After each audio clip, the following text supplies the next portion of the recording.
So for those who might feel like, I would love for our, repertoire to be more diverse, but to be frank, like we're not sure where to start or, what to do. What would be your recommendation for, orchestras or large ensembles that are looking to try to diversify what they perform? Well, I think the first piece of advice would just be to start. Um, Regardless of all of those things that might set you back, just start. Even if it's maybe right now it's one piece, and then you start realizing, oh, well, maybe just one piece is not really the best way forward. And then you do an entire concert, and then you say, well, that's probably not enough either. Um, and then you start realizing more of the nuances of how to do this in the best way possible, by diversifying your board and diversifying the conductors that you bring in, and because they will all have different areas of expertise, diversifying your musicians. And those things sort of happen as maybe a snowball effect. As you get your feet wet, then you learn more and you continue learning more. So as long as you come at it from a perspective of humility and knowing that your first steps are not going to be your last steps, then I think that just going ahead and starting with whatever's in your mind, okay, I can do this. I can do this. So let's start there and see where it leads. Awesome. Great.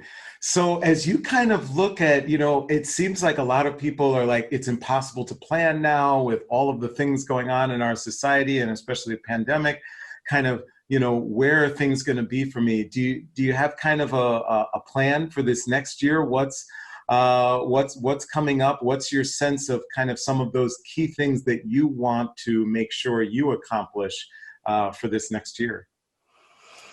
Well, for me personally, I think a lot of it has been related to learning really how to use technology.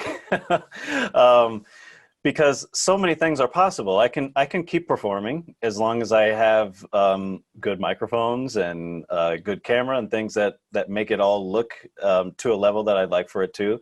And if I learn how to package it in a certain way, and my students can keep having a meaningful experience as long as we're all able to hear each other, um, and things like that. So I think at this point I've sort of settled in to the pandemic lifestyle. And I realize now I still have a need to share music. I still have a need to advocate. I still have a need to write music. And I can still do all of those things. I can still collaborate with other musicians. I recently started a vlog series called Curious Dyads. And Interesting. it's sort of a cross between a vlog and a podcast and a performance outlet. So I interact with other musicians that I really, really admire, and we have a conversation, and then we also do a collaborative performance at the end of each episode.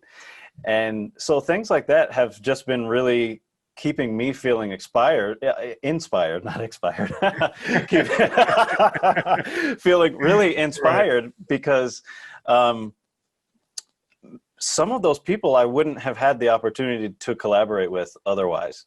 Mhm. And being new to the Young Concert Artist roster, in a way, this sort of levels the playing field. So those people that I might have been nervous to interact with before, now I can just say, hey, let's do something. You're not doing anything. So let's do it.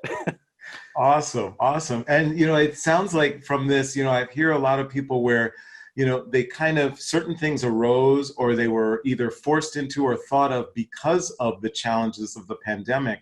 But then they actually find that there are some extraordinary opportunities that were created and things they might even continue once things, at least settle down in terms of the health crisis. Do you find that will be the case, that kind of those things, that some of these things that you've initiated, you'll keep going even after the health crisis has passed? Absolutely. It's really funny you say that because even just right before I had the chance to talk with you today, I was doing an Adobe Premiere Pro workshop for the other faculty at Ithaca College, which for me is totally wild. I'm not really a technology person. And so having those skills are going to be with me for life.